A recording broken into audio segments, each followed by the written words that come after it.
Waalaikumsalam warahmatullahi wabarakatuh.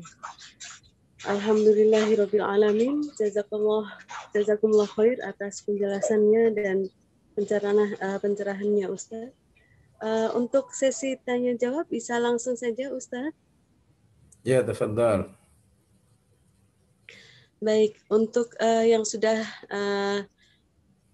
raise hand langsung ini dengan Ukhti Haryakti Rina Wuryandari, dipersilahkan. Ya, jazakallah Ustaz atas pencerahannya. Pertanyaannya Ustaz Afwan, di dalam Al-Quran itu kan seringkali penyebutan, ini saya mau tanya kenapa Allah kadang-kadang menyebutkannya seperti di ayat 2 ini, innallaha kana bima ta'maluna khabira. Tapi kadang-kadang Allah juga suka menyebut dengan seperti di dalam surat Hasyr ayat 18, innallaha khabirum bima ta'malun. Kadang-kadang menyebut ta'maluna dulu, kadang-kadang menyebut khabironya dulu. Jazakallah Ustaz. Ya, hasilnya sebenarnya sama ya. Hasilnya sama ya. Untuk membangun muraqabah. Ya, membangun pentingnya bahwa apa yang dilakukan manusia itu tidak terlepas dari pantauan Allah Subhanahu wa taala. Ya, dalam ilmu tafsir namanya at-taqdim wa ta'khir ya. At-taqdim wa ta'khir ya. Kalau innallaha bima ta'maluna khabira berarti yang dikedepankan adalah amal. Ya. Berarti biasanya sedang berbicara tentang apa yang harus dilakukan oleh manusia. Ya. Maka yang harus dilakukan oleh manusia tadi terkait dengan ketakwaan, ya, bara, ya, mengikuti wahyu Allah, ya. Dan mengikuti wahyu Allah itu kan berarti ya fokusnya kepada apa? Ya, kepada amal, ya. Nggak mungkin mengikuti wahyu Allah semata-mata ya, kepada interaksi. Yang penting sudah saya baca, sudah saya pelajari, nggak ada amal nggak apa-apa.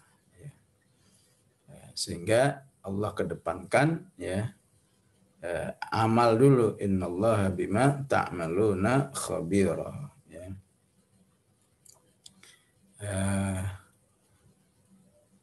Sebaliknya pada apa yang tadi Ibu sebut ayat 18, innallaha khabir ya. Kata khabirnya didahulukan ya, berarti memang penekanan kepada ma'rifatullahnya ya, ma'rifatullahnya lebih besar ya, sehingga khabirnya diawalkan ya, baru apa yang dilakukan ya.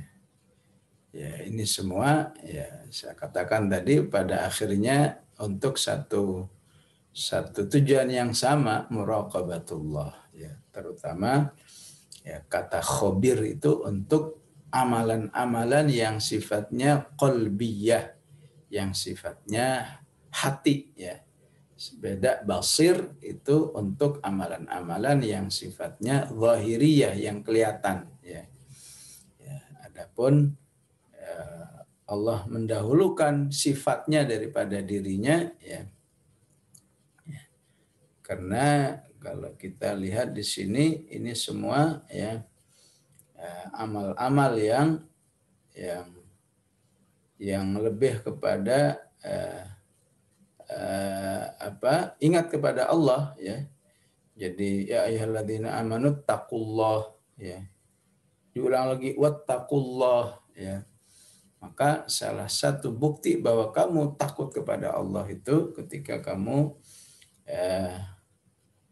meyakini Allah itu khabir, Allah itu maha mengetahui. Ya. Allahu a'lam. Ya.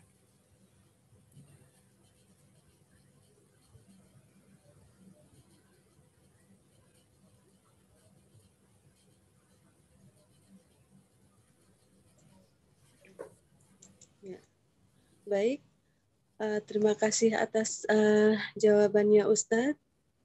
Untuk pertanyaan selanjutnya dari Ukhti Umriti Hud. Assalamualaikum warahmatullahi wabarakatuh Ustadz.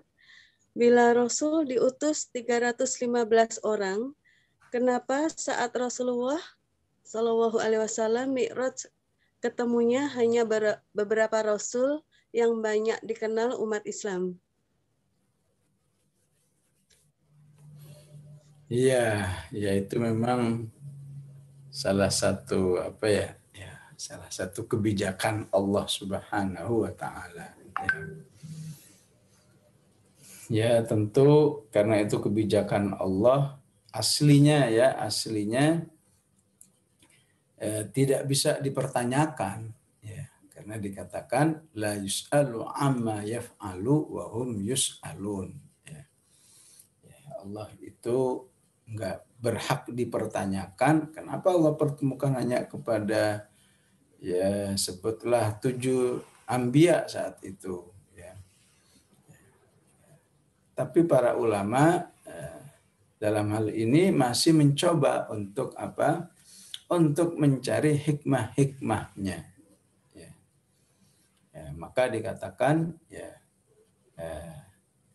hikmah para anbiya saat Mi'raj itu sebagai satu lambang banyaknya titik-titik kesamaan. Ya. Maka ketika bertemu dengan Nabi Adam, adanya titik kesamaan dalam sebagai nabi yang paling banyak umatnya. Nabi Adam kan semua cucunya itu merupakan dirasa oleh Nabi Adam sebagai suatu umat ya.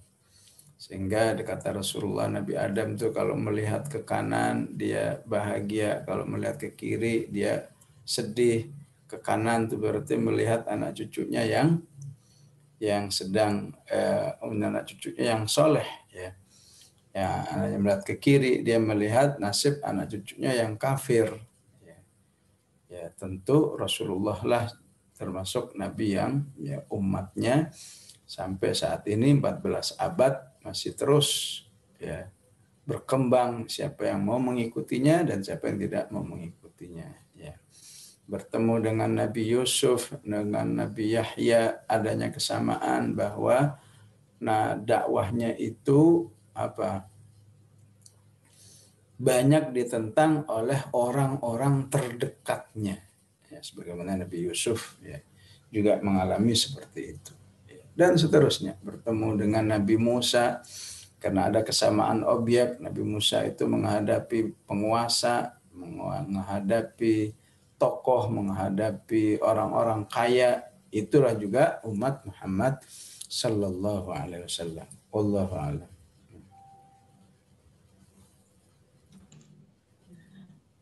Baik Ustaz, terima kasih banyak atas jawabannya. Untuk pertanyaan selanjutnya dari Ukhti Rehanani Bahar yang sudah raise hand. Dipersilahkan.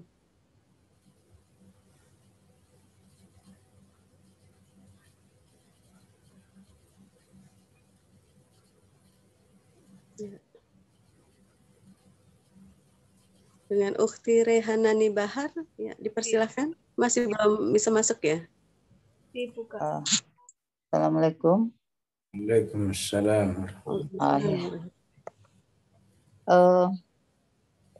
Di ini Ustadz yang dari ayat ini wala tuti'il kafirina wal munafiqin, tidak mengikuti atau tidak, dan janganlah kamu mengikuti atau menuruti keinginan orang-orang kafir dan kaum munafik. Nah, yang dimaksud itu yang mana ya Ustadz? Kalau menuruti bagian mananya? Misalnya sekarang nih banyak di kehidupan kita tuh mengambil atau mengikuti cara-cara orang kafir atau orang munafikin mungkin dalam misalnya memberi pelatihan-pelatihan motivasi dan sebagainya. Kan kita banyak mereka banyak menyajikan ininya di berbagai sumber yang mudah diakses gitu. Ada juga misalnya pernah kami dapatkan ada seorang psikolog Muslim, tapi beliau menurut ilmu psikologinya menerapkan sebuah terapi kepada siswa, misalnya dengan mengatakan bahwa kalau siswa itu sebelum ujian harus dilepaskan hal-hal yang membuat dia kesel, dia marah gitu ya. Dan ketika ditanya, anak-anak itu kan memang banyak yang ada punya kesel sama orang tua dan sebagainya. Ayo dilepaskan dengan cara mereka dibawa ke sebuah tempat yang baik saja sih tempatnya. Kemudian disuruh lampiaskan marahnya di situ. Lampiaskan marah dengan misalnya, ayo yang mau lampiaskan tapi tidak ke teman. Jadi lampiaskan dengan meninju tembok, meninju lantai, kayak gitu. Karena marah tuh harus dilepaskan. Ini saya nggak setuju, tapi nah ini Ustadz, apakah kebiasaan-kebiasaan atau cara-cara berpikirkah yang kita dilarang mengikutinya atau bagaimana Ustadz? Terima kasih Ustadz. Assalamualaikum warahmatullahi wabarakatuh. Waalaikumsalam warahmatullahi wabarakatuh. Memang untuk mengetahui gerakan orang kafir dan munafikin, kita harus mengetahui dari Al-Quran itu sendiri, ya. Kalau ingin tahu orang kafir itu seperti apa, orang munafik itu seperti apa, baca aja surat Munafikun, ya. Baca aja surat At-Taubah, ya. Baca aja surat An-Nisa, ya, itu banyak sekali menjelaskan tentang jejak-jejak orang kafir dan orang munafik, yang intinya adalah dia tidak ingin Islam dan kaum muslimin itu eksis. Ya. Intinya itu. Ya. Sehingga misalnya caranya apa? Jangan berinfak untuk kegiatan-kegiatan Islam yang baik misalnya. Ya. Ya. Maka Allah mengatakan humul ladzina yaquluna la tunfiqu ala man inda Rasulillahi hatta yanfaddu. Intinya seperti itu. Dan dua kelompok ini sebenarnya sama, ya. Cuma beda di label, ya. An-Nisa 140 mengatakan sama. Innallaha jami'ul munafiqina wal kafirina fi jahannama jami'a. Ya. Al-Baqarah 1 sampai 20, ya. Seringnya kita membacanya begini, ya. 1 sampai 5 adalah kelompok orang beriman. 6 dan 7 kelompok orang kafir, ya. 8 sampai 20 kelompok munafikin. Itu sudah betul, tapi coba perhatikan dari ayat 8 sampai 20 itu nggak ada kata munafik satupun, ya. Yang ada adalah hanya wa minan nasi may yaqulu amanna billahi wa bil yaumil akhir wa ma hum bimu'minin. Mereka enggak beriman, ya. Di ujung dikatakan oleh Allah wallahu muhitum bil kafirin. Jadi sebenarnya mereka itu sama tapi disebut beda karena memang beda label dan sekaligus beda strategi di dalam menghancurkan Islam. Kafirin menghancurkannya dari dalam,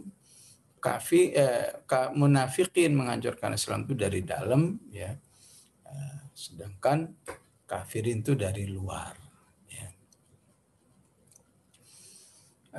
Itu sebenarnya, ya. Jadi kalau ingin tahu gerak-gerik munafikin, ya, maka salah satunya kelihatannya saja dia beriman sama Al-Quran, tapi aktivitasnya semua bertentangan dengan Al-Quran.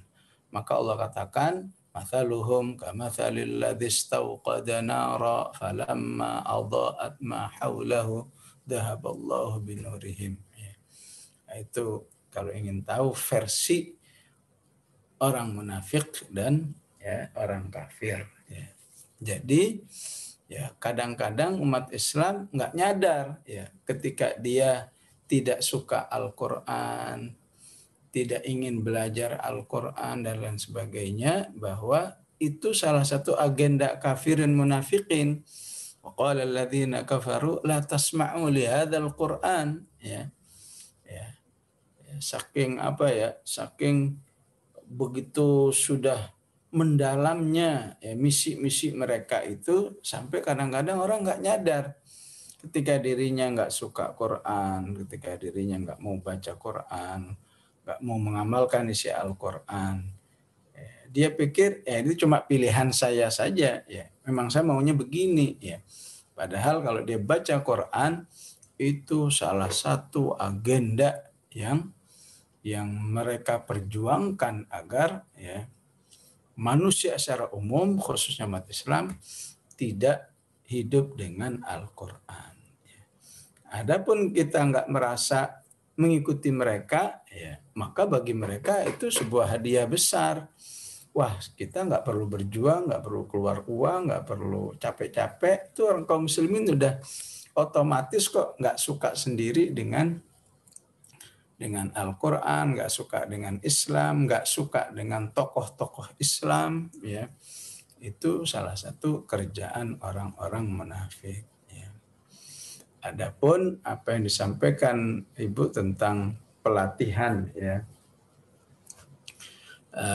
pelatihan apa ya untuk kebaikan anak-anak, ya, saya kira semua pelatihan-pelatihan itu biasanya secara umum sumbernya adalah dari ilmu yang sifatnya kauni, ya.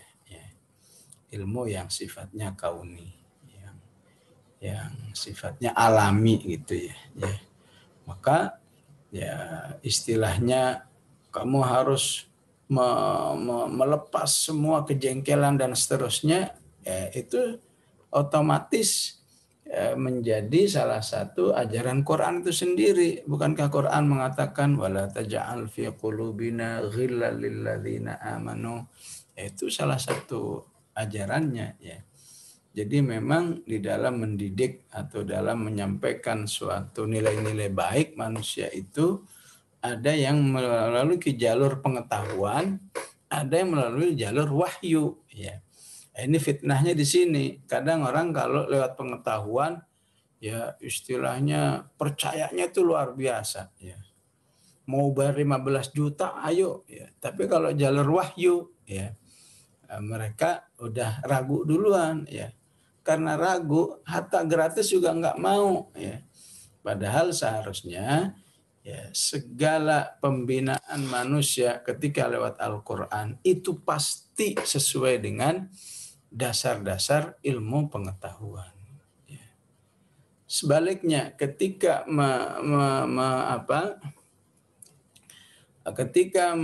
mempelajarinya dasar-dasar pembinaan manusia itu lewat ilmu pengetahuan, ya,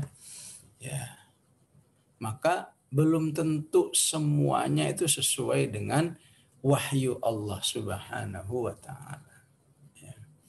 Apa yang diceritakan tadi oleh Ibu, ya itu ya sudah jelas, ya. Ayo lepaskan rasa keselmu sama teman, sama orang tua. Gimana cara musennya? Udah marah-marah aja sendiri, ya. Pukul-pukul aja itu apa gedebong pisang misalnya ya. Nah, itu nggak ada dalam Islam begitu, ya. Dalam Islam, ya, kalau mau membersihkan diri itu caranya gimana? Istighfar aja, ya. Ya daripada marah-marah begitu, buang-buang energi, apalagi Ramadan diajarin begitu, ya. Mendingan dia istighfar, ya. Istighfar aja, astagfirullah, sambil membayangkan, ya, saya tidak ingin lagi menaruh rasa kesel sama orang tua, sama saudara, sama siapa saja orang terdekat, ya. Apalagi pakai suruh mukul, ya buang-buang energi juga. Apalagi kalau pelatihan itu diadakannya Ramadan, sayanglah waktu buat mukul-mukul begitu, ya. Mendingan buat istighfar aja, ya. Nah, itu pentingnya kita hati-hati, ya. Jangan terpukau, ya, kalau sudah pelatihan-pelatihan begitu itu oleh penampilan ya instrukturnya, misalnya karena pakai jas, pakai dasi, ya, pakai istilah-istilah bahasa Inggris, ya, pakai slide yang indah dan seterusnya. Jadi kadang-kadang sebagian manusia lebih tertarik pada hal-hal yang sifatnya casing, ya. Yang penting casingnya bagus lah, ya. Ya, dalamnya sih bodo amat, ya. Sehingga berdampak di satu sisi memang jadi harus berharga mahal, ya, sementara orang nggak peduli, ya berapapun harganya yang penting baik, padahal ya, memang secara pengetahuan itu sesuai dengan Islam, ya, tapi biasanya tidak banyak mengenalkan Allah Subhanahu wa Ta'ala di dalam memperbaiki jiwa itu. Pendekatannya dengan ilmu pengetahuan sudah benar, ya. Itu sudah pasti menjadi ciri khas syariat Allah, ciri khas Al-Quran, ya. Pasti sesuai dengan pengetahuan, sesuai dengan kehidupan fitrah alam ini dan seterusnya, ya. Oleh karena itu penting memang ya mempelajari ataupun mengkonsultasikan kembali, ya, ketika ada sesuatu yang ragu misalnya, ya, harus bersih hati, itu benar, Islam mengajarkan begitu, tapi harus coba kamu ngomel-ngomel aja sendiri di lapangan terbuka, pukul-pukul tuh ketebong pisang atau sansak misalnya, ya. Nah itu perlu itu dikritisi lagi, ya. Menurut Islam gimana ini? Ya, nggak ada dalam Islam seperti itu, malah ya selain bersih dan langsung cintai mereka, ya bukan sekedar bersih tapi netral, ya.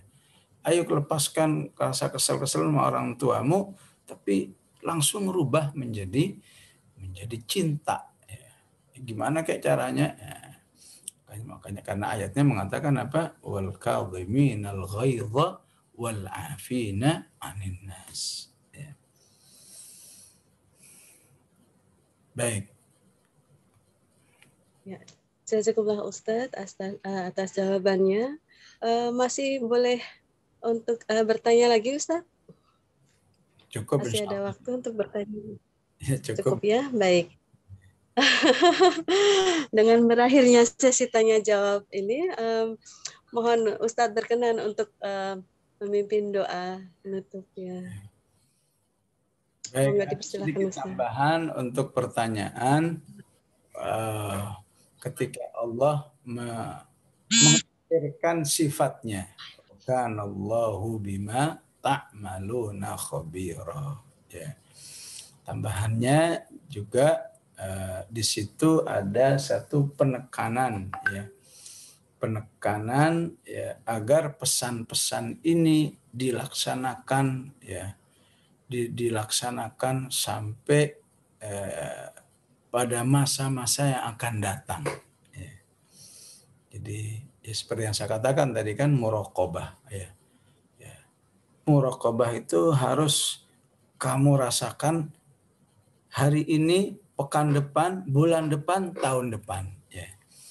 Jadi muraqabah yang sifatnya mustaqbaliyah, ya.